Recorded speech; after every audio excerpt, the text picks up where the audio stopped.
ఇంకెన్నాళ్ళు రెంటింట్లో ఉంటాం? సొంత ఇంటి కలను నెరవేర్చుకుందాం. Suman TV biggest property expo October 18th, 19th HSCC Novotel Hyderabad. ఇప్పుడే ఫ్రీ ఎంట్రీ కోసం కాల్ చేయండి.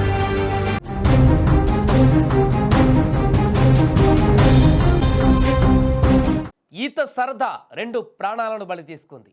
ఫోటోల పిచ్చి రెండు కుటుంబాలని విషాదంలోకి నెట్టేసింది. హైదరాబాద్ రాజేంద్ర నగర్లో విషాదం నెలకొంది. దీనికి సంబంధించిన బిగ్ బ్రేకింగ్ న్యూస్ చూసే ముందు బిగ్ అప్డేట్ ఒకసారి చూద్దాం. హైదరాబాద్ మొత్తంలో ఉన్నటువంటి బెస్ట్ ప్రాపర్టీస్ అన్నిటినీ ఒకే వేదిక పైకి తీసుకువస్తుంది సుమన్ టీవీ. అక్టోబర్ 18, 19వ తేదీన హెచ్ఐసిసి నోవోటెల్లో జరిగే సుమన్ టీవీ ప్రాపర్టీ ఎక్స్పోలో best flats, villas, open plot, Deepavali offers and డిస్కౌంట్స్తో అందుబాటులో ఉంటాయి. మీరు విజిట్ చేసి ప్రతి గంటకి ఒక గోల్డ్ కాయిన్ గెలుచుకునేటువంటి ఛాన్స్ కూడా ఉంది.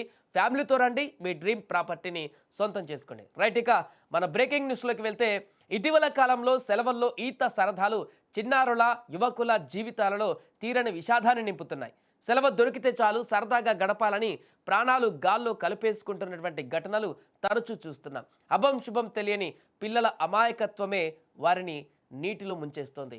ఈత వచ్చినా రాకపోయినా సరదా కోసం కాలువలు, చెరువుల్లో దిగి చివరికి విగత జీవులవుతున్నటువంటి వైనం తల్లిదండ్రులకు కన్నీళ్లను మిగులుస్తోంది. సరిగ్గా అలాంటి విషాదకర ఘటనే హైదరాబాద్లో చోటు చేసుకుంది.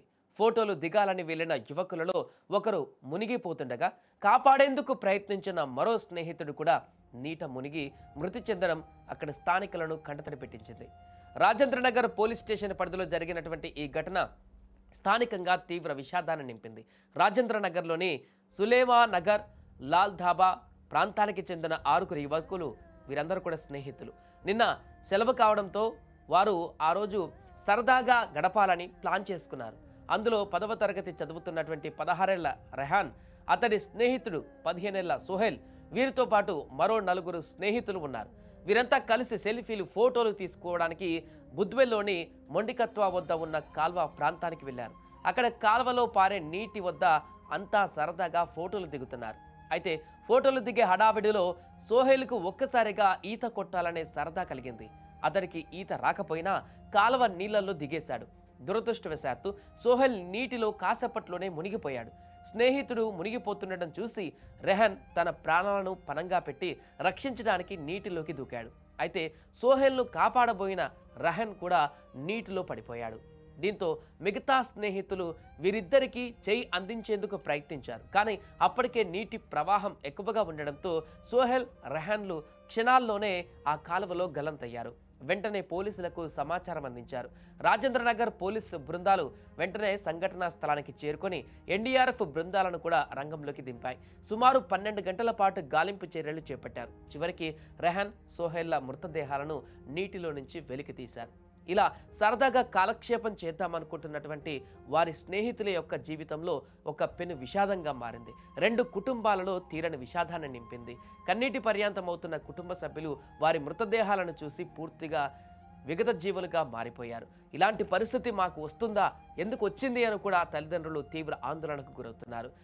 సరదా కాస్త ఇలాంటి పరిస్థితులు గతంలో చాలా జరిగాయి. సరదా కాస్త క్షణికావేశంలో తీసుకున్నటువంటి నిర్ణయాలు ప్రాణాలను బలి తీసుకునేటువంటి ఘటనలు అనేకం జరిగాయి.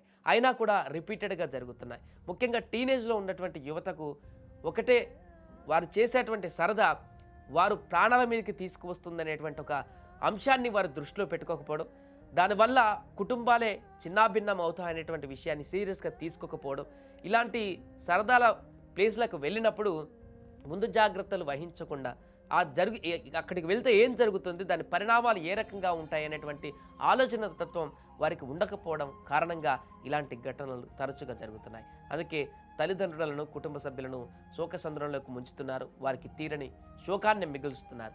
ఎక్కడైనా ఇలాంటి ప్రదేశాలకు వెళ్ళినప్పుడు ఫోటోలు కానీ, లేకుంటే ఈతకు వెళ్ళినప్పుడు కానీ, సరదా కోసం వివిధ ప్రాంతాలకు వెళ్ళినప్పుడు కానీ ఆ ప్రాంతం వద్ద ఉన్నటువంటి పరిస్థితులు ఏంటి, అక్కడ గుంతలు ఎక్కడుంటాయి, లోయలు ఎక్కడుంటాయి, నీటి యొక్క పరిమాణం ఎంత ఉంది, దీనికి సంబంధించి అన్నిటిని అంచనా వేసి ఒకవేళ డౌట్ ఉంటే ఆ పరిసరాలకి అసలు అందులో అడుగు పెట్టకుండా దూర ప్రాంతం నుంచి కొంచెం దూరంగా ఉండి దానికి సంబంధించినటువంటి నేచర్ను లేకుంటే ఏదైతే అది దాన్ని ఆస్వాదించి రావాలి తప్ప ఇలా అక్కడున్నటువంటి పరిస్థితిని టెంప్ట్ అయిపోయి లేకుంటే స్నేహితులతో అందరూ కూడా హడావిడిగా ఉండి అట్రాక్ట్ అయ్యి లేకుంటే ఇంకేదో చేసి ఇలా ప్రాణాలు పోగొట్టుకుంటే కుటుంబాలని తీరని విషాదంలోకి నింపినట్టు అవుతుంది. కాబట్టి జాగ్రత్తగా ఉండండి. టీనేజర్స్ కానీ యువకులు కానీ ఎవరైనా కానీ ఇలాంటి ప్రాంతాలకు వెళ్ళినప్పుడు 1-2 సార్లు ఆలోచించండి. తొందరపడి నీళ్ళల్లోకి దిగడమా లేకుంటే ఫోటోల కోసం బండల మీద గుట్టల మీద నిలబడి ఫోటోలు దిగడమా చేసేటప్పుడు చాలా జాగ్రత్తనైతే వహించండి.